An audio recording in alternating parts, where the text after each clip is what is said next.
Bienvenue sur le podcast Ensemble pour une médecine intégrative. Une nouvelle vision de la communauté veut émerger dans le monde.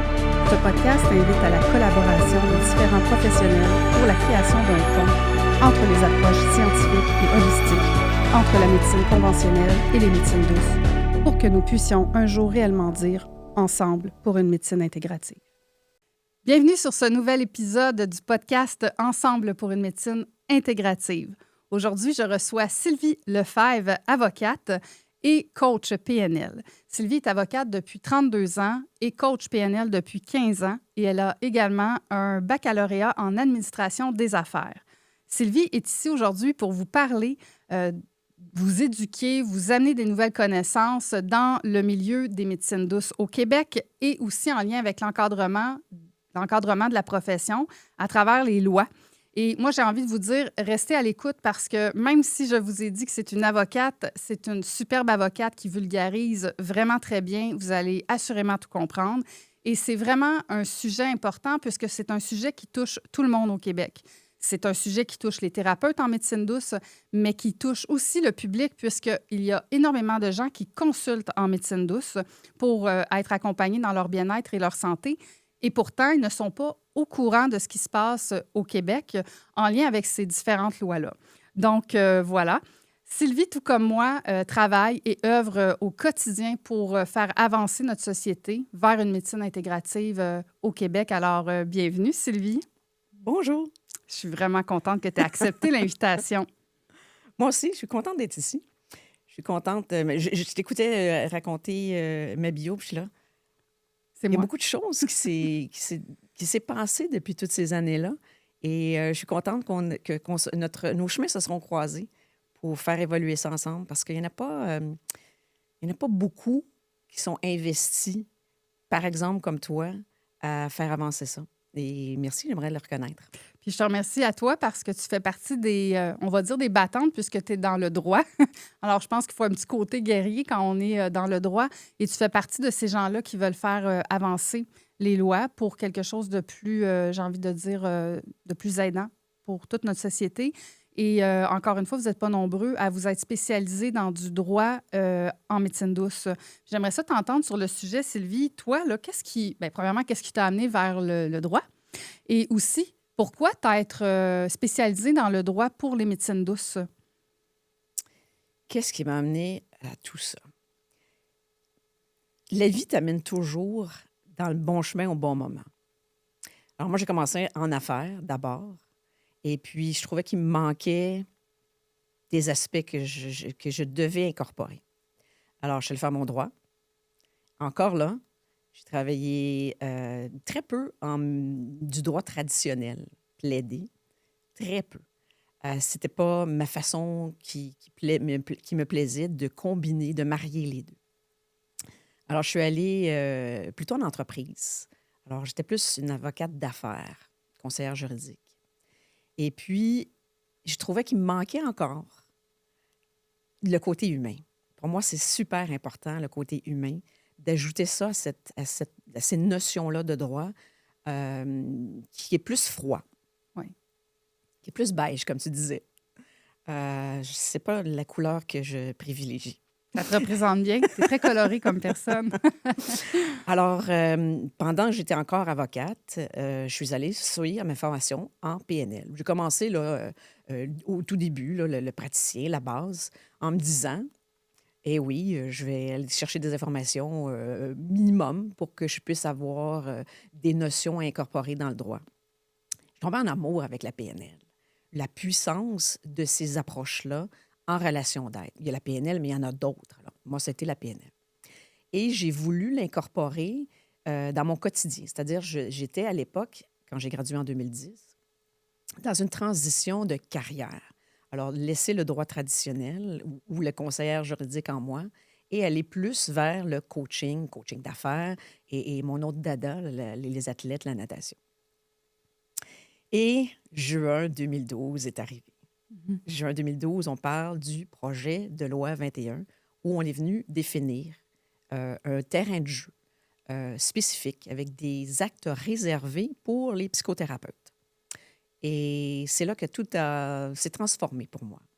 Oui, puis si tu es d'accord, on pourrait remettre un peu le contexte pour ceux qui nous écoutent et qui se rappelleraient de ces événements-là entourant 2012, mais j'ai envie de reculer même en 2008, si je ne me trompe pas des dates. Tu me corriges si je me trompe.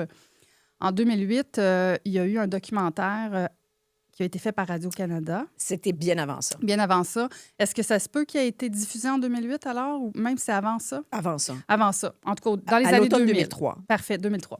Alors, il y a un documentaire qui va être fait où on entre chez des thérapeutes en médecine complémentaire à leur insu. Donc, on se fait passer pour faux clients. Puis quand je dis on, ça exclut la personne qui parle, là. Et ce sont des enquêteurs, en fait, qui sont là pour, j'ai envie de dire, même poigner des gens dans l'exercice d'un métier de la relation d'aide qui ne concorde pas avec les lois actuelles puis ce qu'on attend de l'accompagnement au Québec. Et ces personnes-là, qui, pour la plupart, ça partait d'espaces réels d'aider, de contribuer, vont se faire humilier sur la place publique à travers un documentaire qui, moi, à mon sens, que j'ai trouvé dégueulasse, là. Et suite à ça, c'est sûr, ça va soulever les émotions parce que ceux qui sont touchés de près de loin vont réagir à ce documentaire-là, soit d'un point de vue thérapeute qui est coudonc, on est-tu en danger de faire nos métiers? Et pour la clientèle, la population, ça a créé un effet un peu de peur de faites attention vers qui vous allez quand vous consultez, comme si tout le monde en médecine complémentaire sont des charlatans. Moi, c'est l'impression, c'est la sensation que ça m'a donnée.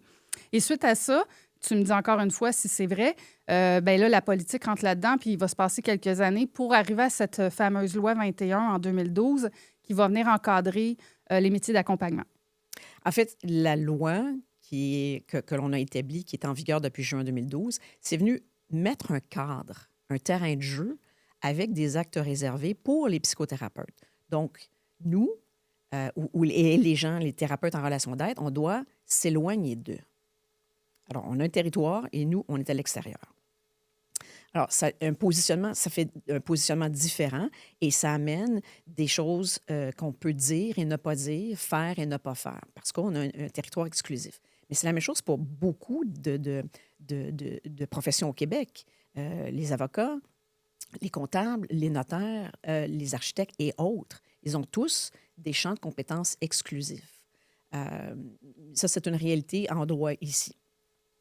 Maintenant, ce que ça a amené depuis 2012, c'est une perspective et un positionnement différent pour les thérapeutes en relation d'aide, toutes catégories confondues, parce que là, on parle aussi, on pourrait même inclure massothérapeutes, ostéo, tous ceux qui ne font pas partie d'un ordre. Naturopathie, tout ce qui est en médecine complémentaire, en fait. Exact. Puis, j'ai même envie de dire, moi, qui étais anciennement dans les services de santé, services sociaux, en tant que bachelière en psychoéducation, les professions là, qui, en provenance des bacs, sans les ordres, là, par exemple, si tu es bachelier en psychologie, bachelier en psychoéducation, bon, bref, il y en a d'autres, des bacs, là.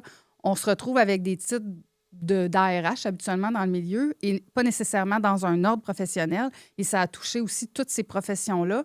Et même des professions avec des ordres comme la psychoéducation, bien, il y a des choses qui étaient des actes réservés aux psychologues. Et donc, il y a même des gens du milieu traditionnel qui se sont vus retirer le droit d'exercer certaines... Poser certains actes. Oui, certains actes dans notre profession alors qu'on le faisait avant l'arrivée de la loi. Donc, c'est pas juste les médecines complémentaires qui ont été touchées par ça, c'est toutes les professions où il y a de l'accompagnement. C'est sûr qu'il y a eu un repositionnement. C'est ça, des actes qui étaient permis et d'autres pas. Alors, depuis 2012, bien, ça a réorienté ce que je voulais faire, le coaching à temps plein, ou beaucoup plus remplir mes journées. Et ça a pris un autre tournant qui était beaucoup plus... Alors, le chapeau de droit a été remis sur plus près, en avant-plan, parce que c'était intéressant d'avoir cette combinaison-là, c'est-à-dire avoir un pied dans le territoire des médecines complémentaires et un pied dans le droit. Je trouvais que c'était facile pour moi que d'orienter, aider, accompagner ces gens-là. Un, pour interpréter comme il faut, pour comprendre, analyser, informer, et ensuite d'aider les gens qui sont soit les clients les ordres professionnels lorsqu'on a besoin ou on fait affaire avec eux. Alors, tout cet environnement-là a besoin d'avoir plus de notions, d'informations, d'éducation pour pouvoir œuvrer comme il faut et être bien positionné au Québec.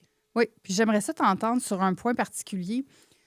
Si on prend l'idée que les gens qui sont ARH, qui viennent du milieu traditionnel, là, les universités, les bacs et tout ça, et qui sont quand même dans le devoir de respecter cette loi-là, pourquoi les professionnels de ces milieux-là s'en sont mieux sortis suite à l'application de la loi en 2012 sur la loi 21 et que nous, dans les médecines complémentaires, on est autant impactés, insécures, inquiets? Quelle est la différence puisqu'on parle de la même loi? Pourquoi en médecine complémentaire, il y a une espèce d'épée de Damoclès qui semble être toujours là au-dessus de nos têtes quand on fait des professions en médecine douce? Je suis pas certaine qu'il y a une chose. Je pense que c'est un ensemble de choses et ça bouge. Hein. Le droit, je le dis toujours, c'est pas des mathématiques. C'est pas du 1 plus 1 égale 2. Ce serait beaucoup trop facile. Alors, il y a des perceptions.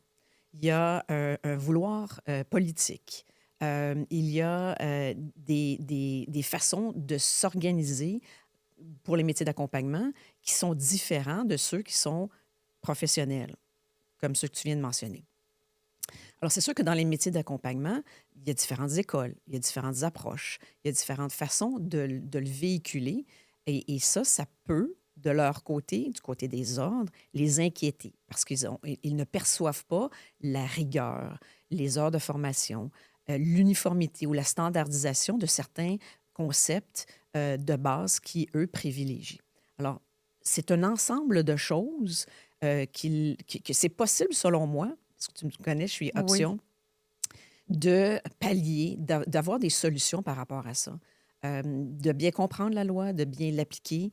Qu'est-ce qu'on doit faire au Québec ici, présentement, 2025, comparativement en 2012, c'était différent. Et qu'est-ce qu'on prévoit pour l'avenir? Parce que je sais qu'on va jaser sur qu'est-ce qui s'en vient, qu'est-ce qu'on peut faire pour qu'on prenne notre place et que le public soit bien servi et que les ordres soient rassurés par rapport à ce que nous, on fait. Mm-hmm. Puis, tu sais, corrige-moi si je fais des erreurs, là, parce que tu es la personne experte dans les lois. Mais quand je regarde ce qui se passe en ce moment, je ressens, et ça, c'est toujours ma perception, beaucoup de restrictions. À moins que je me trompe, on ressent de la restriction. Pourtant, le public, et là j'entends là, souvent, les lois sont arrivées par un besoin de protection du public. C'est souvent ce qui est mis de l'avant. Est-ce que c'est vraiment ça l'intention? J'en doute des fois. C'est mon avis. Mais je comprends qu'il y a une partie protection du public parce qu'il y a des clientèles plus vulnérables. Mais Sylvie, on n'est pas tous vulnérables. Et moi, je considère que je ne suis pas une personne vulnérable. J'ai de la vulnérabilité en moi, mais je ne suis pas vulnérable. Je sais m'instruire, je sais aller chercher de l'information, je suis capable d'avoir un discernement, je connais mes valeurs. Et quand je décide que je m'en vais chercher une aide en médecine complémentaire, j'aimerais pouvoir avoir le droit de le faire comme cliente et ressentir, par compassion peut-être, que le thérapeute qui me reçoit en médecine complémentaire est dans une détente pour faire sa profession. Pourquoi, sur le plan justement politique, explique-nous, là, les lois sont là et sont tellement rigides et, selon moi, sévères que c'est comme si on était tous des gens à surprotéger. Je trouve ça infantilisant, en fait. Puis ça me fâche même dans mon droit de choix de me faire accompagner. Parce que dans les faits, là, lorsque je m'en vais voir une naturopathe ou que je m'en vais voir quelqu'un en relation d'aide dans une approche qui colle plus à ma façon de me comprendre, je désengorge le système. Quelle est la logique, Sylvie? Moi, c'est souvent là où je ressens de la colère. C'est quand je vois une absence de logique. Et j'aimerais que tu nous en parles parce que je ne suis pas la seule à penser comme je pense. Et je suis une fille d'ouverture et de communication. Puis moi, j'ai envie de le créer, le pont. Alors, je me dis, il faut qu'on se parle. Il faut qu'on se parle parce que si on ne se parle pas, on reste dans nos perceptions. Alors, rectifie ma pensée, Sylvie. C'est une grande et longue question, oui, Stéphanie. Avec l'opinion, là. Alors, encore une fois, je ne pense pas qu'il y a juste une réponse. Je pense que c'est un ensemble, c'est un environnement, c'est aussi la société.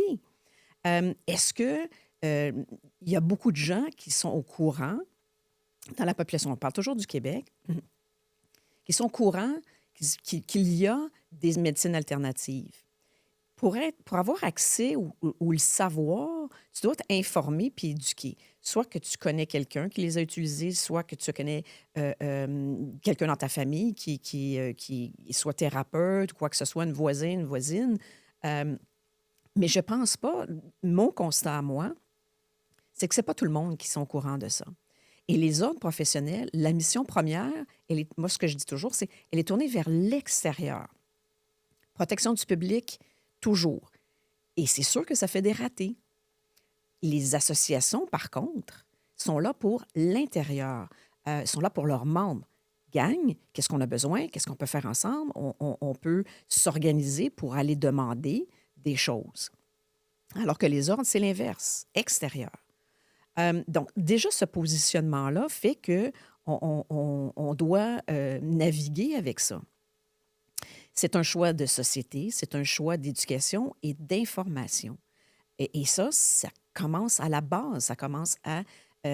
évidemment, les ordres ont besoin d'être rassurés sur ce qu'on fait, la qualité, d'où on va chercher notre information. Et ce que je vois souvent dans mes dossiers, c'est la preuve non scientifique de ces approches-là. Oui. J'ai comme envie de te couper ici. Je trouve ça intéressant. On est d'accord. Je fais partie des gens qui tripent sur la science. Mais il n'y a pas que la science. Et il y a des choses qui ne sont pas à l'étude actuellement. Ça demande énormément d'années pour faire un fait scientifique, pour amener des faits scientifiques. Et si on se mettait à prendre tout ce qui existe en médecine douce pour en faire des faits scientifiques, on en a pour 3000 ans. Là, j'extrapole, là, mais quand on voit qu'une personne a des résultats, même si on ne peut pas encore dire qu'il y a une corrélation directe, là, 1 + 1 fait 2, parce qu'il n'y a pas eu de fait scientifique là-dessus, mais qu'il y en a, là. Il y en a encore. Il y a encore des gens qui vivent des résultats positifs, qui retrouvent la santé, qui vont mieux, puis que l'effet est positif. Ça veut dire que je m'en vais vers un objectif, puis je m'améliore. Pourquoi c'est si important pour notre société que tout soit dans la science? Tout doit être expliqué par la science. On n'est pas que de la science, on n'est pas que de la bio. Tu prêches une convertie. Alors, et avec toi, ce matin, j'ai mon chapeau d'avocate. Oui. Alors, il faut qu'on réveille cet aspect-là, selon moi, avec la population, avec tous les moyens que l'on peut. Il faut être créatif pour pouvoir aller chercher cette confiance-là. Parce que tu l'as dit, c'est pas d'hier qu'on travaille avec des herbes, des plantes et le reste. Là. Ça fait très longtemps. Maintenant, et c'est pas parfait, le système. Il n'y a rien qui est parfait. Pour eux, juste un cas qui ne fonctionne pas, qui est associé à quelque chose de négatif, c'est ça qu'ils vont mettre de l'avant. Oui, mais c'est fermé. C'est une pensée fermée. Oui. Donc, ça voudrait dire que moi, Stéphanie Dubé, qui est née au Québec et qui a longtemps été fière, je suis encore à certains niveaux, mais des fois, je suis dérangée par des conflits de valeurs. J'aurais des valeurs différentes de la majorité des gens du Québec. Donc, je filtrerais mieux dans une autre province, par exemple. Est-ce que c'est ça que ça voudrait dire? Ça voudrait dire qu'au Québec, on est en pensée fermée? Je pense... Il y a de la place pour tout le monde. Oui. Et il y a des thérapeutes qui ont quitté le Québec pour aller voir autre chose ailleurs. Certains sont revenus, d'autres sont restés à l'extérieur. Alors, moi, je suis plus dans la liberté. Alors, je pense qu'il y a de la place pour tout le monde. Et je crois qu'il y a beaucoup de choses à faire au Québec pour faire avancer ça. C'est une de mes missions à moi. Et à moi. de changer d'abord les perceptions, d'éduquer, mais c'est quelque chose qu'on doit refaire et refaire et refaire. Donner confiance, éduquer sur d'où on part, qu'est-ce qu'on fait et le reste. Il ne faut pas oublier que notre contexte juridique, politique au Québec, nous sommes la province au Québec la plus réglementée. Pas juste en matière de santé, plein de choses. J'aimerais ça qu'on en parle, parce qu'il y en a qui ne sont pas au courant de ça. Si on prend le Canada, c'est notre pays. Il y a plusieurs provinces au Canada. On devrait donc, quelque part, retrouver une forme d'uniformité, j'imagine bien, dans une culture, une pensée, une façon de vivre, des valeurs. J'imagine, dans un pays, même s'il y a différents endroits, on devrait, je pense, avoir quelque chose qui se rejoint. Qu'est-ce qui fait qu'au Québec, on est autant légiféré, alors que si je m'en vais en Ontario, je peux être naturopathe. avec aucune problématique. Là. C'est pas loin, c'est 2 heures. Je pourrais déménager à 2 heures d'ici. Là. Moins que ça. Moins, hein? Hawkesbury. Bon. Explique-nous, Sylvie. D'où ça part? C'est quoi culturel. ça? Culturel. That's it. Effectivement, on est très frileux au Québec. On est très légiféré sur plein de choses. Tu l'as mentionné, ici, nous sommes la seule province où on ne peut utiliser le titre de docteur en naturopathie. Oui. C'est reconnu partout ailleurs, ailleurs au Canada et dans le monde. Il y en a plein d'exemples comme ça qu'ici au Québec, on ne peut pas utiliser des techniques, des approches, des outils qui sont interdits au Québec et qui ne le sont pas à droite ou à gauche, Nouveau-Brunswick ou l'Ontario, par exemple. Et il n'y a pas grand monde qui savent ça. On pense que parce qu'on est au Québec, ce qui se passe au Québec se passe partout ailleurs. C'est pas le cas. Et ça fait partie de l'éducation qu'on doit faire, qu'on doit éduquer les gens pour leur dire, est-ce que c'est toujours ce que vous voulez? Être limité dans vos choix, être limité dans l'accès à.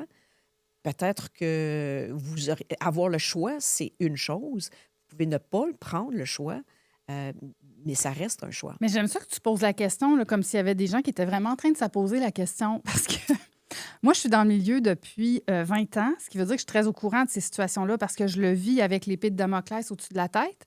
Je dois faire attention à un paquet de choses constamment.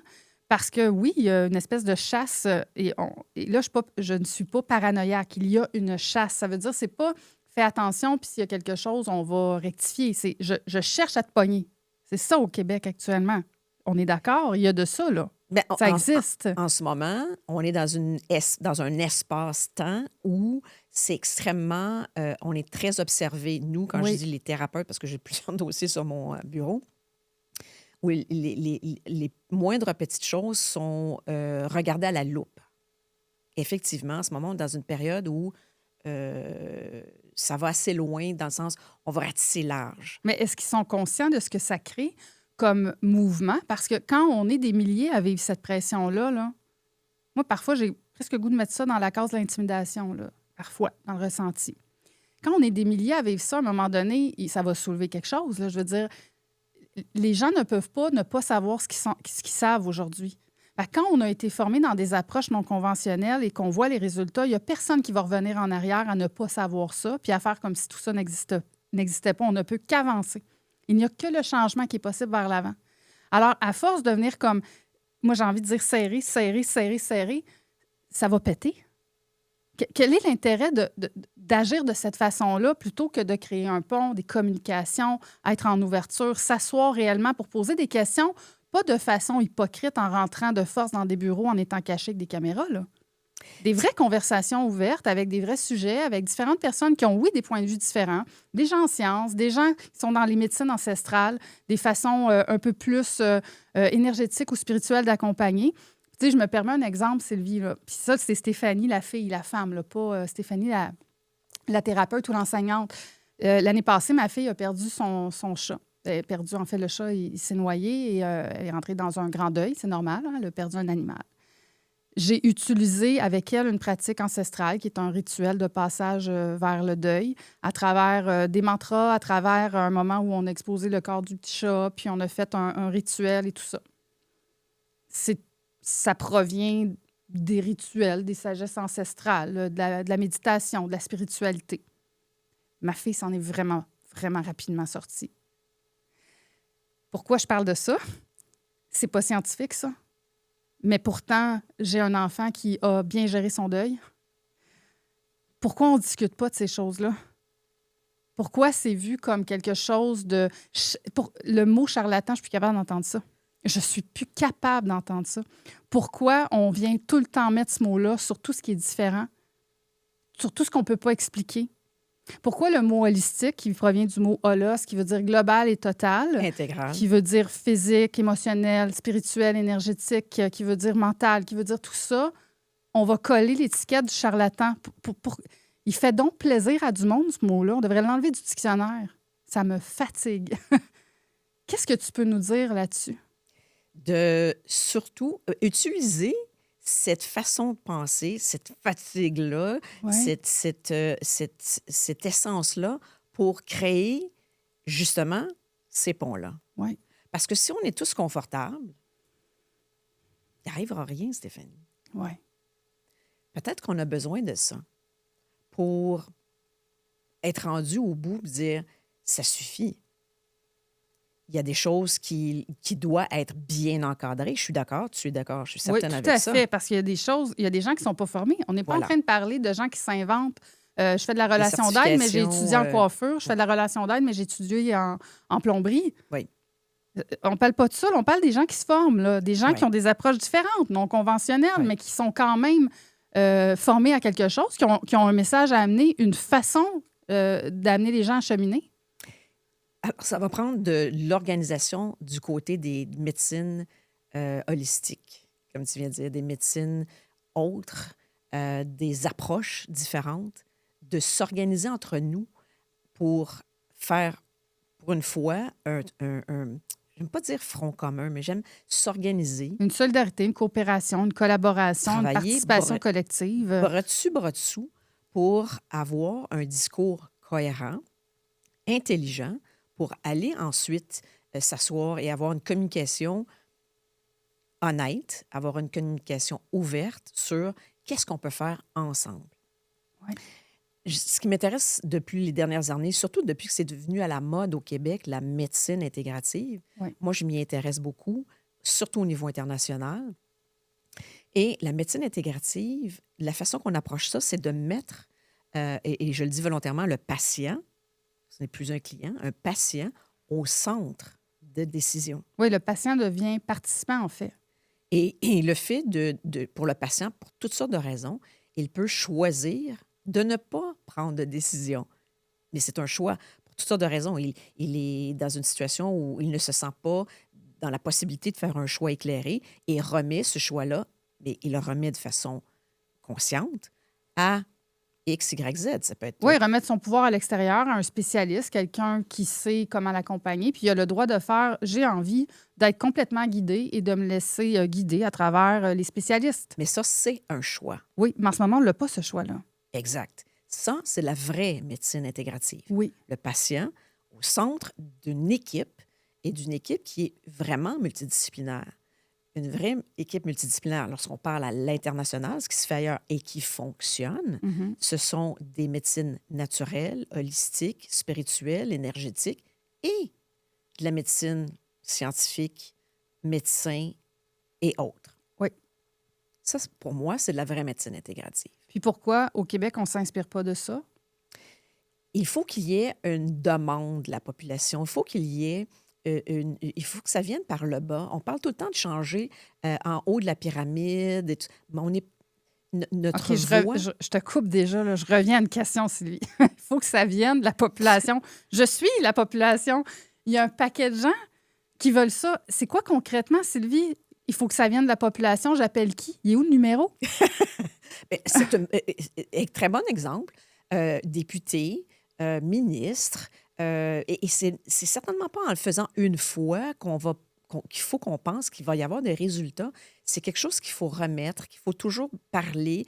Et c'est ça qui nous manque, la constance. On ne peut pas s'attendre à appeler un député ou un ministre puis d'avoir la réponse ou un changement la semaine prochaine. C'est long, pas juste au Québec, mais un changement de loi, un changement de perspective, un changement de positionnement. Il faut qu'il y ait un cheminement ensemble. Et ça ne se fait pas du jour au lendemain. Donc, il faut être un patient. Patient dans le sens... Patient que ça va demander un temps avant de faire changer une société et des lois. Voilà. Oui. Il faut comprendre ça. Et surtout, il ne faut pas abandonner. Il ne faut pas revenir à la charge. C'est trop... Mais il faut être dans l'action. Il faut être dans l'action. Dans l'action et de poser des gestes à droite, à gauche, d'être présent et pourquoi pas ne pas devenir des participants de l'intérieur. Pourquoi il n'y aurait pas des députés qui sont favorables, positifs à des approches alternatives en relation d'aide, par exemple? Donc, essayer de convaincre quelqu'un qui est en position de pouvoir et de décision, pourquoi ne pas faire partie de ces comités-là, de ces approches-là? C'est comme ça que qu'on va faire changer les choses. Mais on prend tout le temps de l'espace, du petit, regarder vers le haut. Il faut qu'on crée un espace où on est tous sur le même pied pour pouvoir discuter et qu'on se fasse entendre pour les vrais sujets, les vrais enjeux. Et je comprends très bien la protection du public. Et la protection du public, elle pourrait aussi passer par le fait de donner le choix. Oui, de donner le choix. Puis, tu sais, il y en a qui écoutent le podcast Ensemble pour une médecine intégrative, puis je vous amène à peut-être vous référer à mon propre épisode où je parle de mon fils. Ça fait déjà 17 ans de ça, au moment où il était malade et qu'on a rentré dans les hôpitaux, mais ils m'ont finalement donné un choix, mais c'était un choix sans choix parce que à un certain moment, ils vont me demander de choisir entre ce que je fais en naturopathie et le méthotrexate et les traitements que je refuse sur le point dans l'aspect médical, mais j'ai pas le droit aux deux, Sylvie. On me montre la porte si je choisis la naturo, mais je vais la choisir, la naturo, alors que dans les faits, c'est même pas un vrai choix parce que la naturopathie n'est pas une profession reconnue au Québec. Là. Il y a des enjeux avec la naturo. C'est un paradoxe très bizarre. J'ai quand même pris la porte et je me suis en allée en naturo pour qu'on puisse aider mon enfant qui est guéri, même si je ne l'ai pas guéri, mais il est guéri. Il y en a plein d'exemples. Oui, c'est ça, mais j'ai comme plein de questions. J'aime tellement ça, jaser avec toi. Puis j'essaie de penser à ceux qui nous écoutent qui pourraient avoir les questions aussi. Quand on met le focus sur quelque chose puis qu'on fait juste regarder ça, on voit juste de ça. Hein. Fait que si on se met à vouloir acheter, exemple, une voiture de telle marque, puis là, on a magasiné ça, on va voir juste de ça sur l'autoroute, OK? Puis ça, c'est le système réticulé activateur pour ceux qui nous écoutent. Mais c'est la même chose. Si les ordres de la médecine, ceux qui ont le pouvoir, décident qu'ils focusent sur les gens qui ne sont pas formés, qui font n'importe quoi, ils vont voir que de ça. Moi, j'ai jamais vu quelqu'un venir près de moi en me disant « Hey, parle-moi des résultats, parle-moi de tes accompagnements, qu'est-ce que tu fais? » Pas pour me pogner dans un coin, pas pour me terroriser avec on va essayer d'aller t'enquêter. Des vraies questions ouvertes, qu'est-ce qu'on fait? Pourquoi on n'a pas ça? Et je ne peux pas parler trop par rapport aux autres parce que je ne suis pas dans un ordre. Mais je parle en général parce que je ne sais même pas c'est qui ces personnes-là. Mais il y a quelqu'un qui a du pouvoir quelque part parce qu'il se passe ce qui se passe. Oui. Alors, la position des ordres, ils ont un mandat, entre autres à la pratique illégale, de s'assurer que la population n'est pas à risque. Effectivement, leur focus est ça. Et ils ne voient que ça. Et il y a aussi, ce qu'on entend moins parler, il y a des professionnels qui sont aussi pris en flagrant délit, des professionnels, que ce soit des médecins, des architectes et autres. Là, on met le focus sur les gens qui ne sont pas dans les ordres et qui font des erreurs. Mm-hmm. Mais il y en a de l'autre bord. Mais il y en a de l'autre côté. C'est juste que c'est vraiment moins publicisé. Ouais, ça, on ne fait pas de documentaire là-dessus. Ça ne vend pas. Mais il y en a. Ouais. Donc, oui, la protection du public est là. C'est ce qu'on voit plus, c'est ça, évidemment. Puis, bon, il y a des choses qu'on met plus en lumière. Quand ça ne fonctionne pas, on va le mettre dans les journaux, la radio et dans les médias. Donc, j'ai l'impression de tout le temps répéter la même chose. C'est un désir et d'informer qui va faire la différence. C'est ce qu'on est en train de faire. Je pense que oui. Et de trouver, pas la brèche, mais de trouver l'angle qui va faire, bon, écoute, j'en entends tellement parler depuis longtemps, je parle à quelqu'un de l'ordre, je dis, parle-moi de ce qui est possible. On va en trouver un qui va être ouvert à entendre, écouter, être informé, puis de vraiment prendre le temps de prendre l'autre position. Position perceptuelle, hein? Ils vont changer pour voir être dans nos souliers à nous, qu'est-ce qu'on fait, qu'est-ce qu'on vit, qu'est-ce qu'on peut faire. Parce que ce qu'ils voient de leur côté, c'est les gaffes. Oui, il y en a. Et c'est souvent, les dossiers comme moi j'ai, selon moi, il n'y a pas danger de mort pour un client. C'est un positionnement qu'eux n'aiment pas par rapport à des choses à dire ou ne pas dire. Alors, première chose, selon moi, du côté des thérapeutes en relation d'aide, prévention. Oui, éducation sur justement, c'est quoi les limites de nos professions en relation d'aide. Exact. Et ça, ça devrait être uniforme, obligatoire, parce qu'on n'est pas juste des thérapeutes, on est aussi des hommes et des femmes d'affaires. Oui. C'est plate, là. Nul n'est censé ignorer la loi. Ce n'est pas une défense que de dire, ben je ne le savais pas.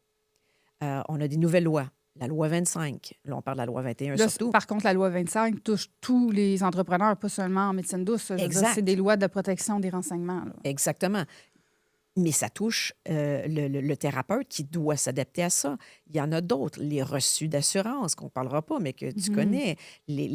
Ça change. Il faut être, pour un thérapeute, il ne doit pas juste être thérapeute. Il ne peut pas juste être thérapeute. Oui, il doit être ouvert à s'éduquer pour bien faire son travail. Et à danser. Oui, avec C'est ce qui est une là. petite danse. Ah, OK. Là, c'est plus restrictif.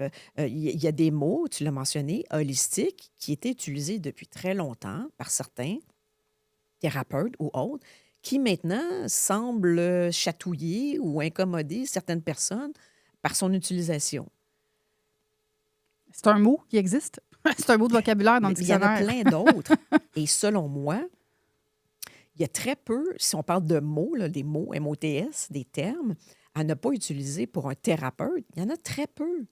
Il y en a très peu. Et de sortir des listes exhaustives, ça nous tire dans le pied. Mais oui, puis ça, je l'entends. Puis, de toute façon, à la fin, on va référer les gens vers toi pour les formations sur tout ça. Là, mais au-delà des mots à ne pas utiliser, c'est le plus gros morceau, c'est le positionnement. Tout à fait. Et allons-y dans ce fameux positionnement. Puis je te pose une question ouverte. J'espère que tu as la réponse. Certaines personnes disent, et la loi semblerait aussi le dire, dis-moi si je fais erreur, que nous ne pouvons même pas prétendre ou laisser croire qu'on peut aider pour la santé. C'est comme si, au Québec, si quelqu'un nous consulte pour un problème de santé, on s'en va pas faire des chirurgies, nous, on va pas prescrire des médicaments. Là. On va regarder les habitudes de vie, on va regarder la gestion du stress, peu importe ce qu'on va faire, là, mais le simple fait de laisser croire qu'on peut aider à l'amélioration de la santé, on est dans de l'illégalité. Et comment on fait pour avoir un autre positionnement que je fais de la relation d'aide et je peux aider sur le plan de la santé? Pour moi, ça, c'est des zones de paradoxe, de flou, et ça ne nous aide pas à se sentir en sécurité pour travailler.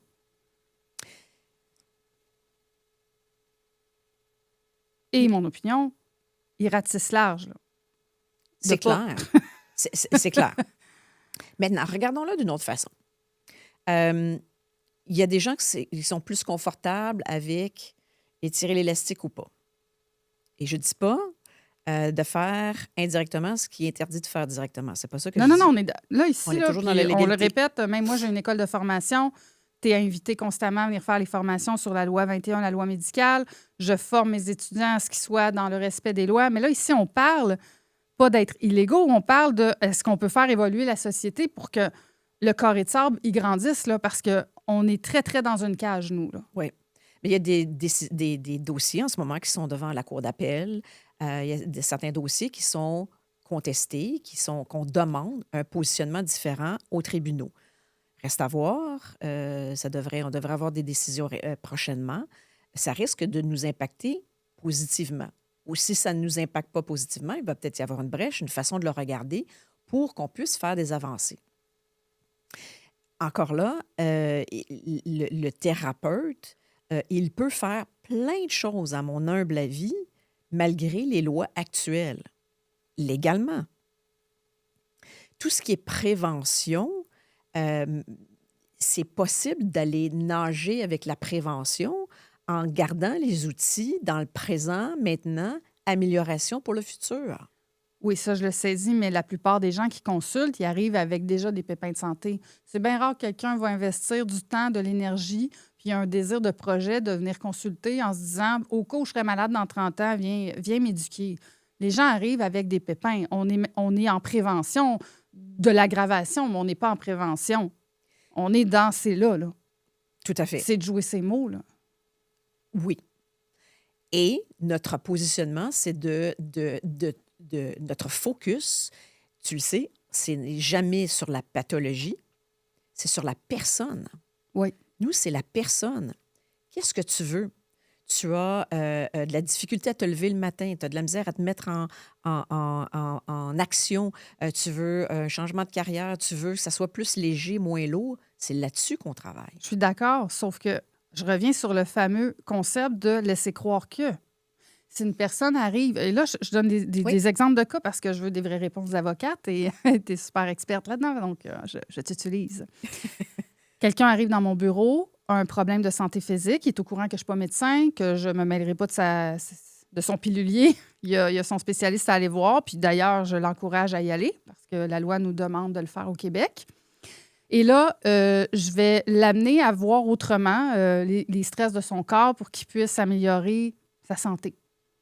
Je suis donc en train de laisser croire que ce qu'on va faire, même si sur le plan du stress émotionnel ou de la gestion des habitudes alimentaires, le sommeil, l'activité physique et les émotions, dans mon cas, moi, je travaille avec les émotions, je suis en relation d'aide. Je suis en train de laisser croire qu'il va y avoir une amélioration. C'est pas comme ça que moi je le perçois. OK, vas-y. Ça m'intéresse. Parce que le laisser croire, c'est d'affirmer que je vais faire les mêmes choses qu'un médecin, un psychothérapeute ou un psychologue. Oui. Ça, on ne fait pas ça parce qu'on le dit qu'on n'est pas ça. Parfait. Mais c'est pas juste le pas le dire. Le laisser croire, ça pourrait dire, malgré mes outils et ma façon de faire, la conclusion, c'est que je vais traiter, guérir, soigner ta maladie. Ça, on ne peut pas. On n'a pas le droit de dire traiter, soigner, guérir ou de le prétendre. On ne peut pas. Mais ça, je l'ai bien compris. Et donc, même parfois, c'est les gens qui vont dire « moi, je veux guérir », puis c'est à nous, parce qu'à cause des lois, de dire « écoute, moi, je ne guéris personne, puis je ne suis pas en train de te laisser croire que je te guéris. » Oui. Mais je suis encore quand même en train de te dire on s'en va dans une démarche qui va améliorer ta vie.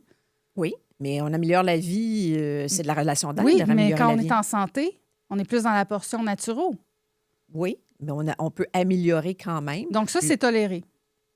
J'ai aucun focus sur la maladie, c'est la personne. Parce que l'exemple que j'aime beaucoup donner, c'est l'exemple, je ne suis pas homéopathe, en homéopathie, lorsqu'on va voir un médecin traditionnel, c'est une image. Là. Oui. On va voir un médecin traditionnel, allopathique. Si on a une grippe, la personne qui a le nez qui coule, l'autre qui a la gorge irritée et des courbatures, ils vont tous avoir le même médicament. Je dis n'importe quoi, Advil, Contaxé. Ouais.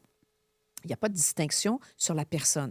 Alors que lorsqu'on est en relation d'aide, la personne qui va avoir le nez qui coule va avoir...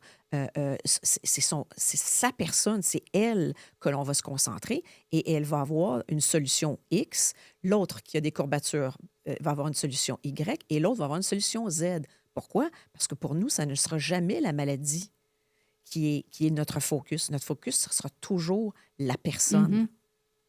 Comment elle est, comment elle le vit et comment je peux améliorer son quotidien pour l'objectif de ça soit plus léger, moins lourd, mieux être, que j'ai plus d'énergie, etc. C'est ça c'est notre champ de compétences et il y a beaucoup de choses qu'on peut faire à l'intérieur de ça. Je reviens quand même à notre besoin d'entrer en communication avec les gens qui ont du pouvoir décisionnel. En ce moment, il y a quand même une façon de faire de leur côté qui est coercitif et quelque part qui amène un peu à la peur.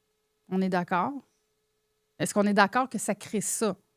Un effet un peu d'insécurité, de danger et un aspect coercitif. Oui. Punitif. Oui. On est d'accord. Mais c'est vrai pour tous les autres professionnels aussi. Je suis d'accord, mais j'en reviens à ce besoin de communication et créer de la relation. Quand quelqu'un se positionne de cette façon-là, quelqu'un pouvant être une masse, plusieurs personnes ou peu importe, ça va être très difficile d'entrer dans quelque chose d'authentique et de vrai si un des deux se positionne dans un aspect de supériorité et de coercition. Comment peut-on arriver à cette communication où on ouvre réellement, en se sentant en sécurité d'ouvrir? Tu sais, je te donne un exemple personnel. Tu me connais, là, ça fait 20 ans que j'ai convergé vers les médecines douces. Ma vie aurait été plus simple dans les services de santé et services sociaux. Et j'ai fait du chemin. Puis tu sais que j'ai fait du chemin parce que j'ai eu extrêmement peur, moi, de ça, là, cette espèce de... La machine. La machine. Le podcast que j'ai aujourd'hui, là, c'est un exploit dans mon cas, là. Démarrer le podcast ensemble pour une médecine intégrative, là, j'aurais jamais pu faire ça au début, là. Qu'est-ce qui fait qu'aujourd'hui, je suis capable de le faire? C'est que je me suis davantage éduquée, j'ai travaillé mon positionnement, je me suis ouverte, j'ai travaillé mes peurs et tout ça. Mais j'en reviens à... Je m'expose en faisant ça, Sylvie. Et j'ai toujours ce sentiment-là de me mettre à risque. Ça me demande quand même du courage d'oser ces conversations-là parce que quelque part, je suis en train de dire, hey, j'existe, hein, puis moi, je pense pas comme le troupeau, comme tout le monde, puis j'aimerais qu'on avance. Mais je continue à dire, c'est quand même pas évident, même pour moi. Ça me demande du courage parce que l'énergie dans laquelle les gens qui ont du pouvoir se positionnent, c'est une énergie de coercition et de punition. Et ta question? C'est une question sans question. Est-ce qu'on peut y arriver à la création d'un pont, à une communication authentique, à de l'ouverture, puis la volonté mutuelle de ne pas rester sur des piédestals et de la supériorité, de venir vraiment s'installer côte à côte dans... On a des choses, on a des forces différentes et on a des limites différentes, mais ça demande de débarquer de l'ego, là. Question sans question. Ah non, mais j'adore, parce que tu te réponds toi-même. Oui. La raison du podcast, c'est ça. Et si on focus, tu l'as dit au départ, si on focus sur ça ne marchera pas, ils sont trop difficiles, il n'y a pas d'ouverture, c'est ça qu'on va rencontrer. Mm-hmm. Je ne suis pas une avocate traditionnelle. Est-ce que je pense que je peux changer des choses? Je ne serais pas ici si je n'y croyais pas. Ouais. C'est sûr que j'y crois. Pas à 10 pas à 50 à 100 Que le changement va arriver. Oui. Que le pont va exister. Ça ne peut pas ne pas arriver. Pourquoi tu en es si certaine? Je pense qu'on est arrivé, mon observation, 32 ans, droit et le reste, à se croiser des chemins.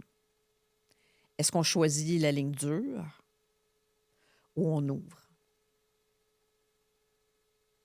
Pour moi, il n'y a pas de doute. On va ouvrir. On doit ouvrir. C'est pour ça que ça n'a jamais été autant resserré. C'est fou, là, en ce moment, là. On dirait qu'ils font... Puis ils, ces personnes, là, on dirait qu'ils font exprès pour que ça soit pire que tout. Ça resserre. Je dis, ça va imploser ou ça va exploser.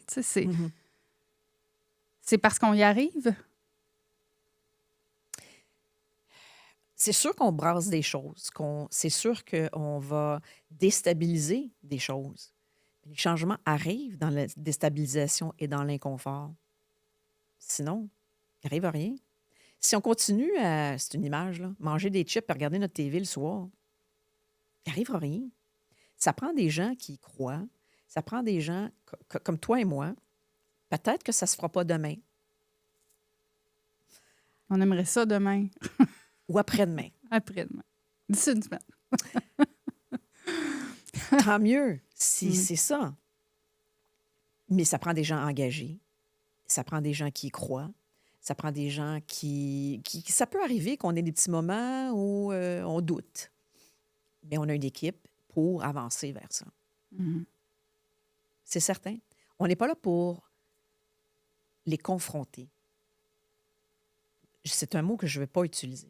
Oui, puis l'énergie du combat, c'est trop polarisant, ça donne rien. C'est pas par là qu'on y arrive. C'est de la collaboration, de l'éducation, j'arrête pas de le dire, l'éducation puis de l'information.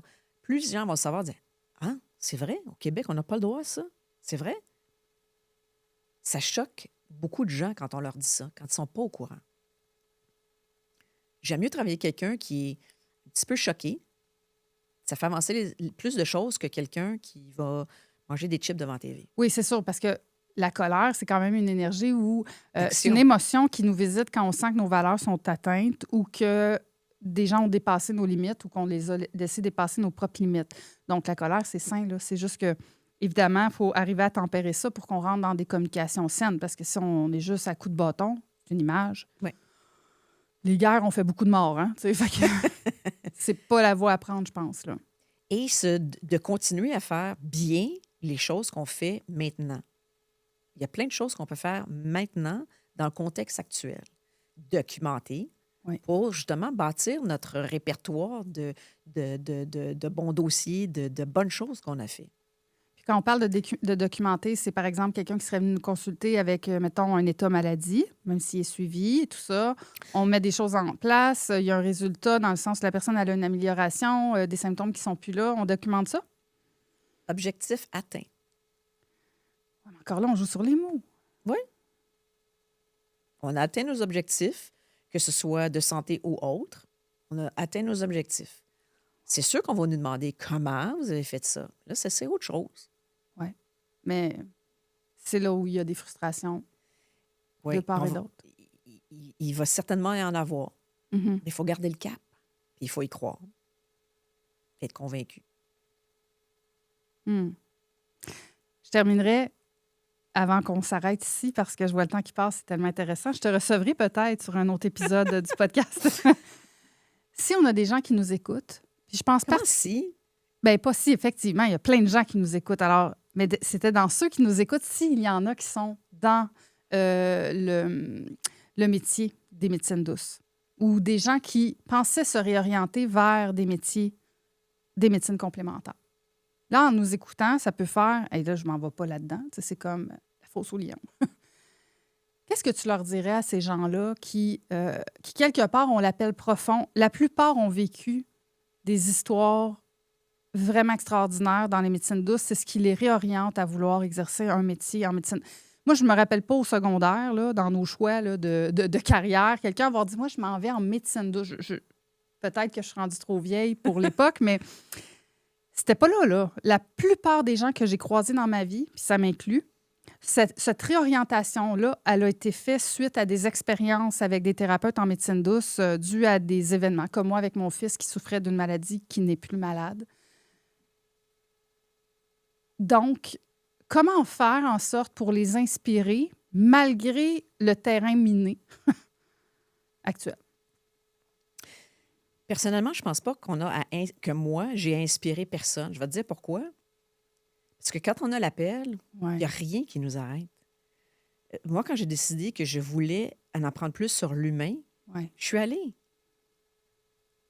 Avocate ou pas, j'ai voulu mettre ça en relief parce que pour moi, c'était important. Mm-hmm. Je peux te dire qu'il y a beaucoup de monde dans mon domaine qui m'ont dit « Hein? » Mais quand tu as l'appel, tu n'as pas besoin de motivation. Tu as raison. Tu as besoin de guts. tu peux vouloir en savoir plus sur OK, c'est quoi le territoire? C'est quoi les frontières? Oui, mais ça, on est là pour ça. Mm-hmm. Les écoles, pour ma part, je guide les gens à différents niveaux, secteurs, pour justement, il puisse y avoir ce confort-là. Oui. Mais quand tu as l'appel, tu l'as. Point. Super. Merci beaucoup, Sylvie. Merci à toi. Donc, si tu as l'appel, ose. Et je termine en vous informant que Sylvie Lefebvre donne de la formation sur la loi 21 et la loi médicale à des écoles, mais aussi à des gens qui seraient déjà dans le milieu des médecines complémentaires et qui n'auraient pas été formés par leur école professionnelle à l'encadrement de la profession au niveau des médecines complémentaires, entre autres. Donc, si ça vous intéresse ou que vous avez besoin de vous former parce que ça n'a pas été fait, et je vous le suggère fortement, on a le droit de recommander. Si vous n'avez jamais été formé à la loi 21 et que vous pratiquez en médecine complémentaire, ce serait vraiment à mettre à l'agenda. Et donc, vous pouvez rejoindre Sylvie Lefebvre sur ses réseaux sociaux, site Internet. Est-ce qu'il y a un numéro en particulier qu'il devrait connaître, une adresse Internet à connaître? Oui. Est-ce que tu veux que je la nomme? Oui, ou que tu peux la nommer.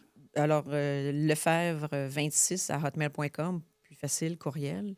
Et sinon, j'ai un site Internet, lefebvresylvie.com. Super. Pour me rejoindre. Voilà. Alors, merci. Puis, on se retrouve très bientôt sur un autre épisode du podcast Ensemble pour une médecine intégrative.